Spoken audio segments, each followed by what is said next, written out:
পক্ষ থেকে সবাইকে স্বাগতম। আজকে আমরা যে টপিকস নিয়ে আলোচনা করব সেটা হচ্ছে standard operating procedure for button control. কিভাবে আপনার ফ্যাক্টরিতে আপনার সুষ্ঠুভাবে সুন্দরভাবে বাটন টাচ করবেন সেই ব্যাপারে আলাপ করব। এই পলিসির পারপাস এন্ড স্কোপ কি? এই পলিসির পারপাস এন্ড স্কোপ হচ্ছে আপনি পলিসিটা ফ্যাক্টরিতে এমনভাবে ইমপ্লিমেন্ট করবেন যাতে গার্মেন্টসের মধ্যে কোনো যত ধরনের বাটন অ্যাটাচ করবেন সবগুলো সিকিউরলি যেন আপনাকে বাটনগুলো অ্যাটাচ হয় এবং কোনো ধরনের বাটন যাতে আপনার ফলিং অফ না হয় এবং টোটাল ফ্যাক্টরির মধ্যে মেনটেন্স প্রোগ্রামটা একটু স্ট্রংলি ইমপ্লিমেন্ট করার জন্য এই পলিসিটা আমরা ফ্যাক্টরিতে ইমপ্লিমেন্ট করব। এই পলিসির মধ্যে আমরা আরও ইনক্লুড করব বা আলোচনা করব সেটা হচ্ছে button attachment control procedure and maintenance program. Total button attach মেশিনগুলো কীভাবে আপনি মেনটেন্স করবেন সেই ব্যাপারে আলাপ করব। বাটনের মধ্যে পটেনশিয়াল কী ধরনের ডিফেক্ট হতে পারে এবং সেই ব্যাপারে আপনার কারেক্টিভ অ্যাকশন কী নেবেন সেই ব্যাপারে কিছু আমরা আলাপ করব। তো চলুন শুরু করা যায় আমরা এই ছবি নিয়ে আমাদের আলোচনা। তো শুরু করার আগে সবাইকে রিকোয়েস্ট করব আমাদের এই চ্যানেলের মাধ্যমে কারো যদি কোনো উপকার হয়ে থাকে অবশ্যই আমাদের এই চ্যানেলকে লাইক শেয়ার এবং সাবস্ক্রাইব করতে ভুলবেন না। তো button adjustment control procedure and maintenance প্রোগ্রামটা সেটা কি, সেটা আমরা কয়েকটা স্টেপে আমরা সিরিয়ালি আলোচনা করব। প্রথম হচ্ছে বাটনটা আমরা দেখব বাটনের কোয়ালিটিটা কি, সেই বাটনটার কোয়ালিটি কীভাবে চেক করব, বাটনটা কত হলে সেটা চেক করব বা কীভাবে করব সেই ব্যাপারে আমরা আলোচনা শুরু করছি।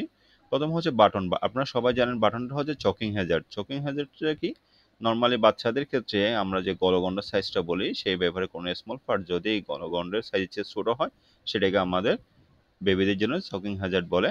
এই চকিং হ্যাজার্ডটা যাতে আপনার গার্মেন্টসে যদি বাটন লাগান সেটা যাতে এই ধরনের চকিং হ্যাজার্ডসে আপনি অ্যাভয়েড করতে পারেন সেই কারণে আপনাকে বাটনটা সিকিউরলি অ্যাটাচ করতে হবে। অবশ্যই বাটনটা যদি 2 হোল বা 4 হোল হোক না কেন আপনাকে অবশ্যই লক স্টিচ মেশিন দিয়ে বাটনটা অ্যাটাচ করতে হবে।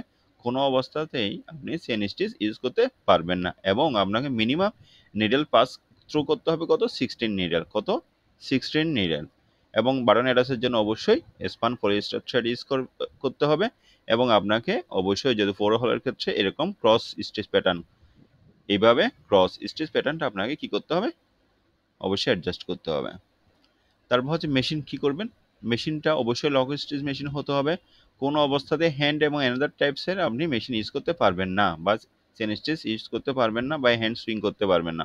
অবশ্যই লক স্টিচ মেশিন দিয়ে আপনাকে বাটন অ্যাটাচ করতে হবে।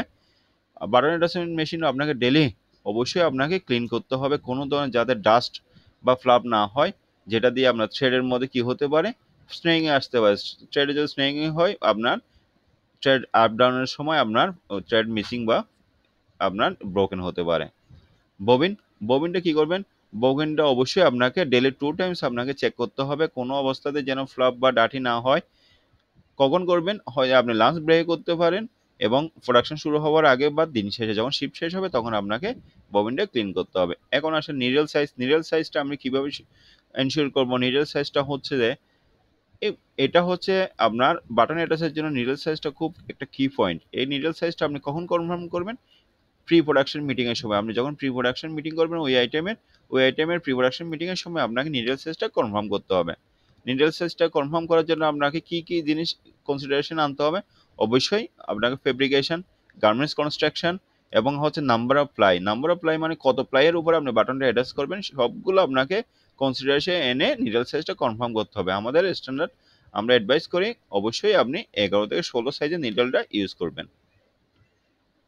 কোনো অবস্থাতে আপনি ফল্টি নিডল ইউজ করা যাবে না। ফল্টি নিডল কী ধরনের, আপনি ফল্টি নিডল কীভাবে চিনবেন, যদি ব্ল্যান্ড হয়, শার্পনেস ফেলিওর হয়, টিপড হয়, এই ধরনের নিডলগুলো কী করতে হবে, কোনো অবস্থায় ইউজ করা যাবে না, এগুলোকে আপনাকে চেঞ্জ করতে হবে, রিপ্লেস করতে হবে। নর্মালি আপনাকে বাটন অ্যাটাচ মেশিনে ডেলি 2 টাইমস আপনাকে নিডল রিপ্লেস করতে হবে। তো ফল্টি নিডল চেক কে চেক করে, নর্মালি আপনারা অলরেডি আমরা জানি যে গার্মেন্টস অলরেডি ইমপ্লিমেন্ট আছে, আপনারা এখানে অপারেটরকে দিয়ে থাকেন এক ধরনের সোয়াস দিয়ে থাকেন যেটা দিয়ে সকালবেলা প্রোডাকশন শুরু হওয়ার আগে আপনি ফল্টি নিডলের জন্য বা শার্পনেস টেস্টের জন্য মেয়েরা কাজ করে থাকেন। ওই শার্পনেসের যেটা স্প্যান্ডেক্সের আপনি মকআপটা বা সোয়াসটা দিয়ে থাকেন ওখানে ওনারা মেশিন দিয়ে ট্রাই করে, যদি কোনো থ্রেড আউট হয়, নিডলটা স্মুথলি আসা যাওয়া না করে তখন জানেন যে এটা শার্পনেস ফেলিওর বা এটা ফল্টি নিডল। এই ধরনের ফল্টি নিডলগুলো অপারেটর চেক করে অবশ্যই রিপ্লেসের ব্যবস্থা করবেন, কার মাধ্যমে, অবশ্যই মেনটেন্সের মাধ্যমে। ঠিক আছে। তারপর হচ্ছে থ্রেড টেনশন।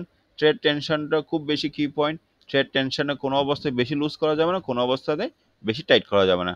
এবং থ্রেড টেনশনটা আপনাকে প্রপারলি অ্যাডজাস্ট করতে হবে, যেমন 2 হোলেরটা 4 হোলে অ্যাডজাস্ট করা যাবে না, 4 হোলের বাটনের জন্য আবার 2 হোলের থ্রেড টেনশন অ্যাডজাস্ট করা যাবে না।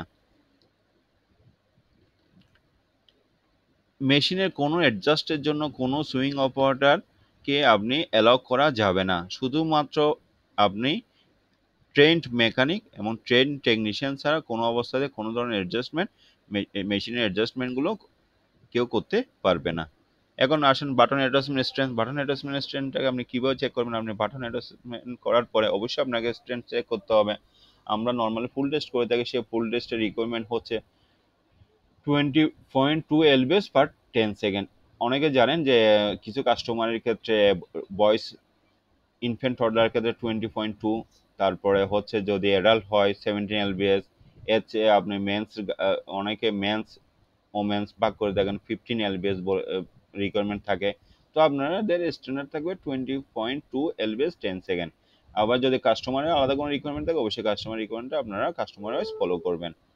এখন কিছু জানেন যে কোনো ফেব্রিক, কিছু কিছু ফেব্রিকের ক্ষেত্রে আপনি ফেব্রিক স্ট্রেংথটা বাড়ানোর জন্য আপনাকে ইন্টারলাইনিংটা ইউজ করতে হয়, সেই হিসেবে আপনাকে ইন্টারলাইনটা ইউজ করতে হবে।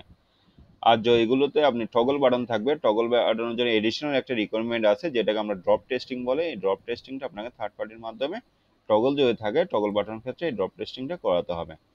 এখন আসেন যে মিসিং স্টিচেস বা সিকিউরিটি কীভাবে চেক করবেন, টেনশন চেক কীভাবে করবেন।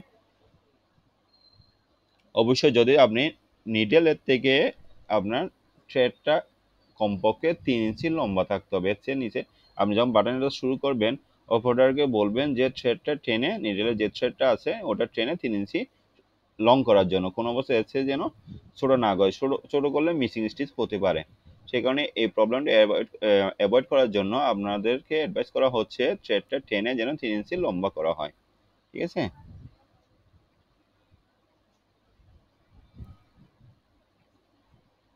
নর্মালি হচ্ছে স্কি বা মিস ইস এড়ানোর জন্য আপনাকে কি করতে হবে, থ্রেড টেনশনটা অ্যাডজাস্ট করতে হবে এবং আমাদের কিছু পলিসি অ্যাপ্লাই করতে হবে। সেই পলিসিটা কি, যখন আপনার ববিন শেষ হবে, তখন ববিন শেষ হওয়ার পর আপনি তো জানেন না ববিন কখন শেষ হবেন, তো আপনি যে লাস্ট বাটনটা করার পর দেখবেন যে ববিনটা শেষ, ওই লাস্ট বাটনটা আপনি খুলে গার্মেন্টস থেকে খুলে আপনার মকআপে লাগাতে হবে। ববিন যখন ফিল করবেন, ববিনের ফার্স্ট বাটনটা আপনি কোনো অবস্থায় গার্মেন্টসে অ্যাটাচ করতে পারবেন না, সেটা প্রথমে মকআপে মারতে হবে, মকআপে মেরে তারপরে আপনি প্রোডাকশন শুরু করবেন, ঠিক আছে। এবং এই রেকর্ড ডেট টাইম এবং স্টাইল দিয়ে সব প্রপারলি আপনাকে রেকর্ড লিপিবদ্ধ করতে হবে। এখন প্রি প্রোডাকশন মিটিং কি করবেন? প্রি প্রোডাকশন মিটিং আপনি যখন বাল্ক প্রোডাকশন শুরু হওয়ার আগে প্রি প্রোডাকশনে আপনি কি কি স্টেপ ফলো করবেন? প্রথম হচ্ছে যে ফাউন্ডেশনটা যেটা মেকানিক অ্যাডজাস্ট করছেন বা করবেন সেই ফাউন্ডেশনটা ঠিক আছে কিনা ওনাকে কনফার্ম হতে হবে। অ্যাটলিস্ট আমরা অ্যাডভাইস করি অ্যাটলিস্ট বাল্ক প্রোডাকশন শুরু হওয়ার আগে আপনি মকআপে 50 স্যাম্পল মারবেন। কত স্যাম্পল? 50 স্যাম্পল মারবেন। তারপর হচ্ছে বাটনের অ্যাটাচমেন্ট করার পরে ফুল টেস্টটা আপনি অবশ্যই কনফার্ম করবেন। যদি কোনো অবস্থাতেই আপনার এই 3টা ক্রাইটেরিয়ার মধ্যে কোনো একটা ক্রাইটেরিয়া ফেল হয়, অবশ্যই আপনাকে আবার মেশিনটা রিঅ্যাডজাস্ট করে আবার টেস্টটা করতে হবে। যদি সাকসেস হন তারপরে আপনি বাল্ক প্রোডাকশনের জন্য পারমিশন দিতে পারবেন। এখন আমরা মাঝখানে বলে দিই ইন্টারমিডিয়েট ইন্সপেকশন। ইন্টারমিডিয়েট ইন্সপেকশন কি? র্যান্ডমলি ইন্সপেকশন, যখন কাজ চলবে তখন আপনি ইন্টারমিডিয়েট বা র্যান্ডমলি চেক করবেন।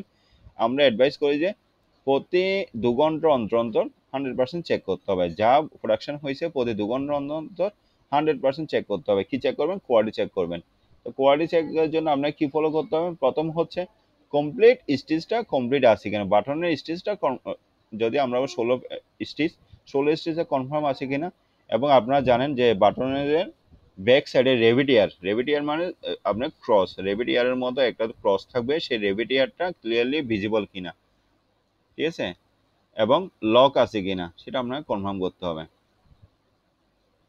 তারপর হচ্ছে যে ফার্স্ট এবং লাস্ট বাটন যে টেনশনটা চেক করছেন, সেই লাস্ট বাটন টেনশনটা অবশ্যই আপনাকে প্রসিডিউরটা ফলো করা হয়েছে কিনা, মকআপে মারা হয়েছে কিনা, ঠিক আছে।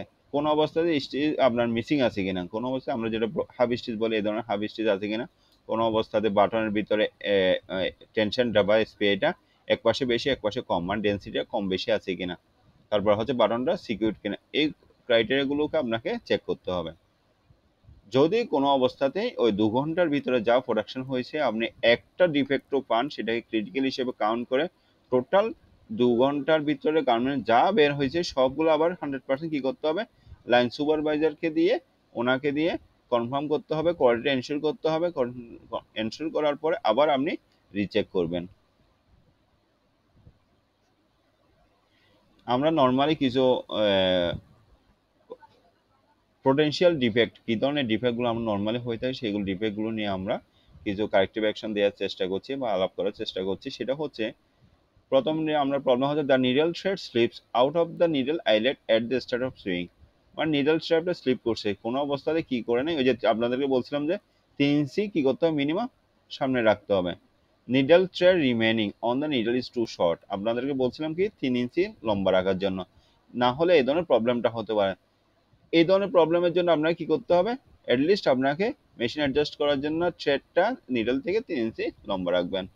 ঠিক আছে, তারপরে আরেকটা নিয়ে আলাপ করি, সেটা হচ্ছে আরেকটা দেখেন, the knot tying mechanism fails to secure the end of the thread of consistency. এটা কি কেন হয়ে থাকে, knot tying mechanism is not correct, thread মানে ফিট মেকানিজম, যেটাতে হচ্ছে আপনি প্রপারলি ফিট মেকানিজমটা আপনাকে প্রপারলি ফলো করা হয় নাই। সেইটার জন্য আপনাকে কি করতে হবে, অ্যাডজাস্টেড টাইমে দ্য নট টাইম মানে যেটাতে টাই হয় সেটা মেকানিজমটা আপনাকে প্রপারলি, যেটাকে ফিট মেকানিজম বলি, এই সবগুলোকে আপনাকে প্রপারলি অ্যাডজাস্ট করতে হবে।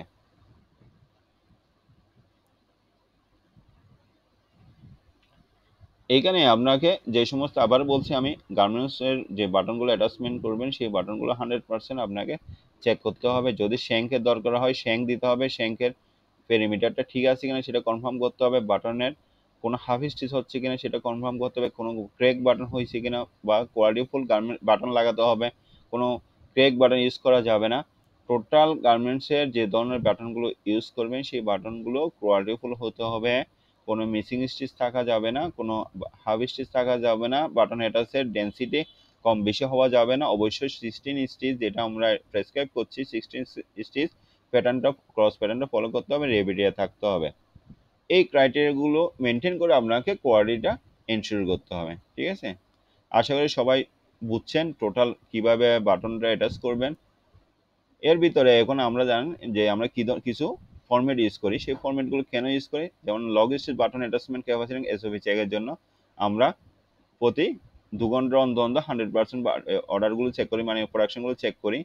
তারপর হচ্ছে ববিন এবং থ্রেড টেনশন ঠিক আছে কিনা সেটা চেক করি। এখানে আপনাদের সুবিধার্থে কিছু আমরা এখানে ফরম্যাটের টেমপ্লেট দেওয়ার চেষ্টা করেছি, এখান থেকে আপনারা যখন এগুলো নিয়ে রিভিউ করবেন আশা করি সবাই বুঝবেন, এখানে না বোঝার কিছু নেই। যদি না বুঝেন আমাদেরকে অবশ্যই কমেন্টস করে যাবেন, আমরা প্রয়োজন হলে রিপোর্টিং সিস্টেম নিয়ে আরেকটা এই টপিক্সের উপর ক্লাস নিব। আপনার এই যে মকআপের কথা বলছিলাম সেটা হচ্ছে এইভাবে মকআপটা লাগাতে হবে। ঠিক আছে, তো আশা করি আমাদের বাটন অ্যাটাচ প্রসিডিউর নিয়ে সবাই ক্লিয়ার। যদি কেউ না বুঝে থাকেন অবশ্যই আমাদেরকে কমেন্টস করে জানাবেন। আমরা সবসময় সবসময় আপনাদের সেবা করার জন্য, আপনাদের সাহায্য করার সময় সর্বদা প্রস্তুত আছি। আমাদের এই চ্যানেলের মাধ্যমে যদি কেউ উপকৃত হয়ে থাকেন অবশ্যই আমাদের চ্যানেলের সবাইকে ইন্সপায়ার করার জন্য আমাদের চ্যানেলকে লাইক শেয়ার এবং সাবস্ক্রাইব করবেন। ধন্যবাদ, ধন্যবাদ সবাইকে।